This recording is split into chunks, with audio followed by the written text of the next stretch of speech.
अभी आपने देखा यूपीएसआई का नोटिफिकेशन आया, उसमें कुछ नहीं दिया कब एग्जाम लेंगे, कब से एग्जाम शुरू होगा, क्या सिलेबस है, नहीं, बस उसमें मेंशन है कि 500 रुपए फीस देनी है आपको। यानी ऐसा लग रहा है कि बच्चों को आजकल सिर्फ फॉर्म भराने के लिए पैसा देने के लिए सरकार नौकरियां निकाल रही है।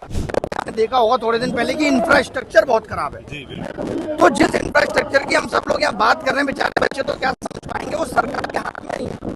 सरकार ने इंफ्रास्ट्रक्चर पे काम करा ही नहीं। आज मुझे कोई यहाँ बता तो 1 लाख कंप्यूटर भारत में ऐसे हैं जिनकी कीमत 1.5 लाख है।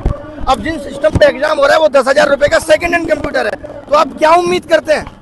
और लोगों को लग रहा है कि यार टीसीएस आ जाएगी तो शायद चीजें सुधर जाएंगी, ऐसा बिल्कुल भी नहीं है, क्योंकि टीसीएस के पास भी अपना कोई सेंटर नहीं है।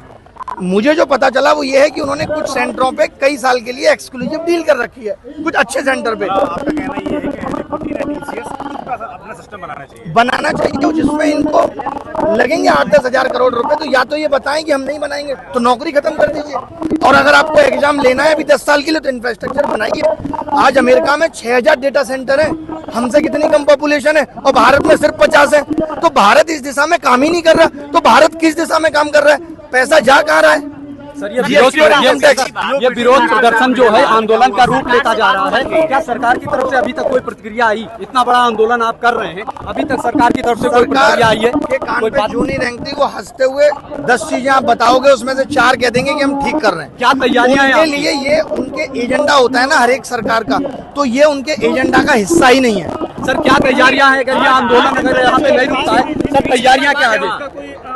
नहीं, उसके बाद बदलाव ऐसा नहीं है। जैसे ये बात हुई थी कि 100 रुपए आप गलत क्वेश्चन का पूछते हो, तो अब इन्होंने बोला है कि हम एक रिफंड मैकेनिज्म बना रहे हैं। तो अभी ये सब नहीं, हम रिफंड मैकेनिज्म बना रहे हैं, पैसा रिफंड करेंगे। तब तक नहीं बन पा रहा है कुछ दिनों के लिए, तब तक आप 50 रुपए दे दीजिए एक क्वेश्चन। तो चीजें दिख तो रही हैं, लेकिन प्रॉब्लम एक नहीं है, बहुत है। पूरा एग्जाम सिस्टम खराब है। तो सर, क्या गुरु और शिष्य डटे रहेंगे इस बार? हटेंगे नहीं, आप मारेंगे? 1 महीने 2 महीने में चीजें सही होंगी, इसलिए हम वापस ले रहे हैं। 1-2 महीने में तो चीजें सवाल ही नहीं उठता सही होंगी। ये तो सरकार को ये बताइए, संसद सत्र चला, उसमें ये मुद्दा जिस मुद्दा जो उठना चाहिए था नहीं उठा, तो संसद से सरकार से क्या कहना चाहेंगे? ये छात्रों की बात संसद में क्यों नहीं होती? वही छात्रों की बात संसद में नहीं उठती, क्योंकि सरकार का कहना है कि ये हमारे लिए छात्र ही नहीं है। हमारे लिए छात्र है जो 10वीं कर रहा है, हमारे लिए छात्र है वो 12वीं कर रहा है, और जो ग्रेजुएशन में किसी यूनिवर्सिटी से पढ़ रहा है हमारे लिए वो छात्र है, ये हमारे लिए छात्र नहीं है। ये सरकार कहती है कि ये वो लोग हैं जिनको 3-4 साल मेहनत करके 60 साल आराम करना है। तो हम ये कह रहे हैं कि आपने उस यूथ को इस लायक क्यों बनाया कि वो सरकारी नौकरी के पीछे पागल है? ये तो आपकी एजुकेशन पॉलिसी खराब रही कि आप उसे ना कोई स्किल सिखा पाए, ना कोई इनोवेशन सिखा पाए।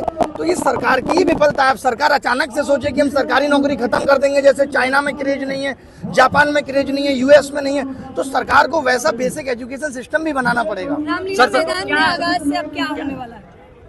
अब तो ये तो वक्त बताएगा। बच्चे इतनी उम्मीदें लेके आए हैं कि भाई आप हमारा सिस्टम ठीक करो, तो ये तो वक्त बताएगा क्या होता है। कंपनी पे जो भाई भतीजावाद का कुछ आरोप लग रहा है, उस संदर्भ में कुछ साक्ष्य भी आपने डीओपीटी को उपलब्ध कराया है? अभी साक्ष्य तो नहीं है सर, कोई ऐसे देखिए, मैं एक बात बता दूं, सरकार कोई बच्चा नहीं है कि वो गलत करेगी और साक्ष्य छोड़ देगी। वो बहुत तमीज से करती है। अब लोग कह रहे हैं एडुकेटिव ब्लैक लिस्टेड है, आप डॉक्यूमेंट देखिए, एडुकेटिव ब्लैक लिस्टेड नहीं है, इनएलिजिबल है, और वो खेल गए इसी पे, टेंडर के लिए एलिजिबल हो गई। अब आज से हो सकता है 17 साल का लड़का वोट डालने के लिए एलिजिबल नहीं है, इनएलिजिबल है, तो कब तक होगा तो हो जाएगा। तो क्या माना जाए अभिनव सर, अभी इस आंदोलन को कब तक टिके रहेंगे? जब तक कोई निर्णय या निष्कर्ष नहीं आ जाता तब तक आंदोलन जारी आपने तो इस देश के सारे आंदोलन देखे हैं, जब तक सरकार चाहेगी तब तक टिके रहेंगे। मैं चाहता हूँ कि ये बच्चों का आंदोलन है। सरकार को टीचर्स, कोचिंग इंडस्ट्री और माफिया नजर आते हैं। सरकार का कहना है कि इनका पर्सनल इंटरेस्ट है, और ये एकदम सही बात है। हमारा कॉन्फ्लिक्ट ऑफ इंटरेस्ट हो सकता है, तो इसलिए ये आंदोलन छात्रों का रहे, छात्र से रिप्रेजेंट करें, और छात्रों का ही डेलीगेशन सरकार से मिले। जितेंद्र सिंह के बाद किसी से मिले? कोई फोन आया आप लोगों के पास, टीचर्स के पास? उसके बाद भी बच्चे मिले हैं, उन्होंने बुलाया मिलने,